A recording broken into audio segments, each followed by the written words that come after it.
धर्म में तो बहुत कुछ चुकाना पड़ता है। बहुत कुछ कहना ठीक नहीं, सभी कुछ दांव पर लगा दे कोई तो ही उस जीवन के द्वार खुलते हैं।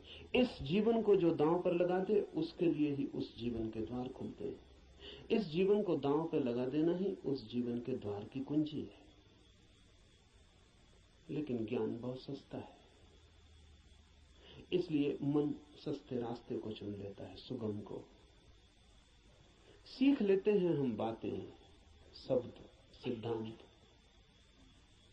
और सोचते हैं जान लिया।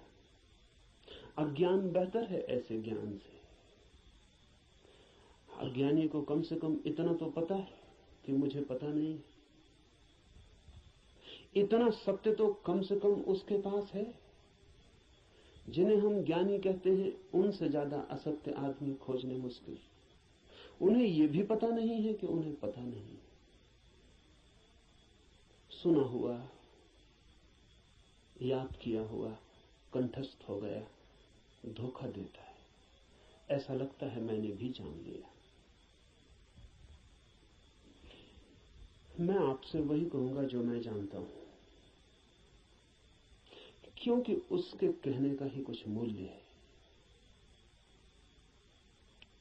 क्योंकि जिसे मैं जानता हूं, अगर आप तैयार हो तो उसकी जीवंत चोट आपके हृदय के तारों को भी हिला सकती। जिसे मैं ही नहीं जानता हूं, जो मेरे कंठ तक ही हो, वो आपके कानों से ज्यादा गहरा नहीं जा सकता। जो मेरे हृदय तक हो, उसकी ही संभावना बनती है। अगर आप साथ दें तो वो आपके हृदय तक जा सकता है। आपके साथ की तो फिर भी जरूरत होगी, क्योंकि आपका हृदय अगर बंद ही हो तो जबरदस्ती उसमें सत्य डाल देने का कोई उपाय नहीं है। और अच्छा ही है कि उपाय नहीं है, क्योंकि सत्य भी अगर जबरदस्ती डाला जाए तो स्वतंत्रता नहीं बनेगा, परतंत्रता बन जाएगा। सभी जबरदस्तियां परतंत्रताएं बन जाती। इसलिए इस जगत में सभी चीजें जबरदस्ती आपको दी जा सकती हैं, सिर्फ सत्य नहीं दिया जा सकता, क्योंकि सत्य कभी भी परतंत्रता नहीं हो सकता। सत्य का स्वभाव स्वतंत्रता है। इसलिए एक चीज भर है इस जगत में जो आपको कोई जबरदस्ती नहीं दे सकता, जो आपके ऊपर थोपी नहीं जा सकती, जो आपको पहनाई नहीं जा सकती, उड़ाई नहीं जा सकती। आपका राजी होना अनिवार्य शर्त है। आपका खुला होना, आपका ग्राहक होना, आपका आमंत्रण, आपका अहोभाव से भरा हुआ हृदय। जैसे पृथ्वी वर्षा के पहले पानी के लिए प्यासी होती और दरारें पड़ जाती हैं, इस आशा में पृथ्वी जगह जगह अपने ओंठ खोल देती है कि वर्षा हो। ऐसा जब आपका हृदय होता है तो सत्य प्रवेश कर रहा है।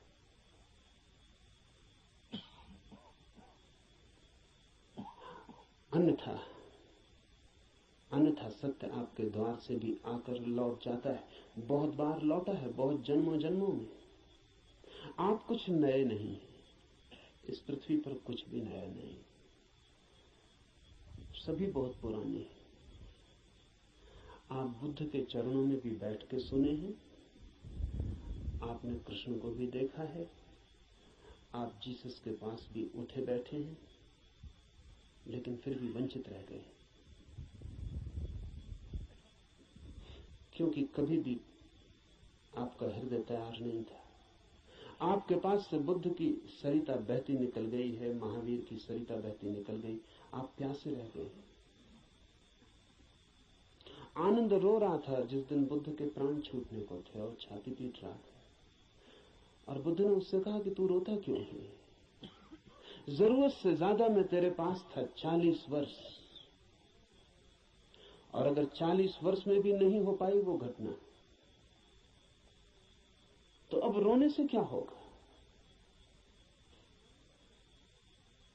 मेरे मिटने से इतना परेशान क्यों हो रहा है? तो आनंद ने कहा है, इसलिए परेशान हो रहा हूं कि आप मौजूद थे और मैं न मिट पाया। अगर मैं मिट जाता तो तो आपको मेरे भीतर प्रवेश मिल जाता। 40 साल नदी मेरे पास बहती थी और मैं प्यासा रह गया, और अब मैं रोता हूं क्योंकि जरूरी नहीं है कि ये नदी कब किस जन्म में दोबारा मुझे मिलेगी।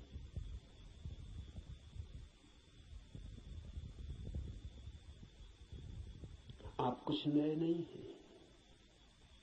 आपने बुद्धों को दफनाया, महावीरों को दफनाया, जीसस, कृष्ण, क्राइस्ट, सबको आप दफना के जी रहे हैं। उनकी वो हार गए आपसे। आप काफी पुराने, जब से जीवन है तब से आप हैं। अनंत अनंत यात्रा है। कहां हो जाती होगी चूक? बस यही हो जाती है कि आप खुले ही नहीं, बंद है। मैं तो आपसे वही कहूंगा जो मैंने जाना है। अगर आप भी अपने को एक खुलापन बना सके तो आप भी उसे जान लें।